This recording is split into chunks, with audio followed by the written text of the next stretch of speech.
I think people are loyal to Fairbanks, right? I think within Alaska, there's a certain loyalty to being from the interior. And I think part of that is this real sense of freedom and self-determination and autonomy that folks feel by living in the interior.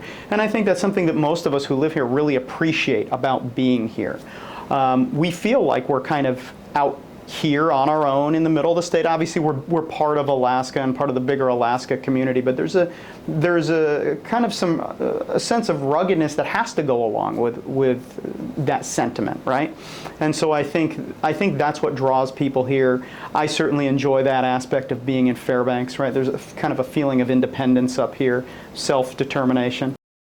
This is a small to medium city. Greater Fairbanks has roughly 100,000 as far as population, but I think that, without going and comparing FBI crime statistics, my sense of it is that we have crime rates that are probably more akin to bigger cities as far as per capita crime rates are concerned.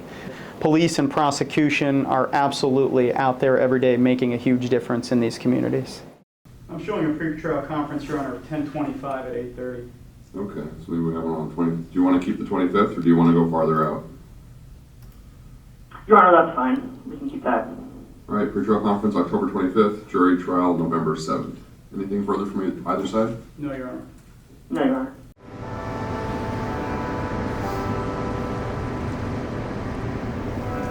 We cover a pretty vast expanse. This office actually has a satellite office as well. So the Fairbanks office has a satellite office in Utqiagvik, and our satellite office covers almost all of the North Slope Borough region.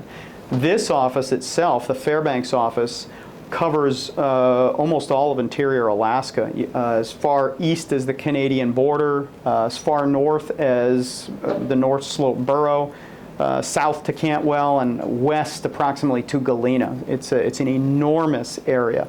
And I think of the number of people we have working here, and I think of the number of cases that this office sees, and I am just amazed at what we are able to do. Just right now, we've got 3 trials going on. This office is budgeted for 16 lawyers. Right now, we've got a vacancy rate of about 4, so we're roughly down 1/4 of our staff, but we still got 3 trials going on right now, 1 in Superior Court, 2 in District Court. And whatever the outcome of those cases, we've got lawyers who care about these cases and are in there putting in the work. Our charge is to do justice, right? And so what is that concept? What does that mean to do justice?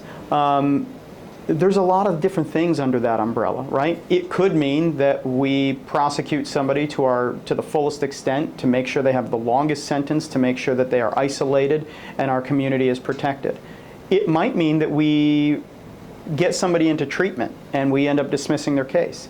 It might mean that we divert them into one of our alternative resolutions, such as we have 2 restorative justice programs that fall within our jurisdiction, one here in Fairbanks, one in Nenana. It may be that we divert them into one of our therapeutic courts. And so prosecution affords us, I think, with such a broad expanse of tools that it's not a one-size-fits-all, and you really can kind of handcraft an outcome, hopefully, that really meets justice.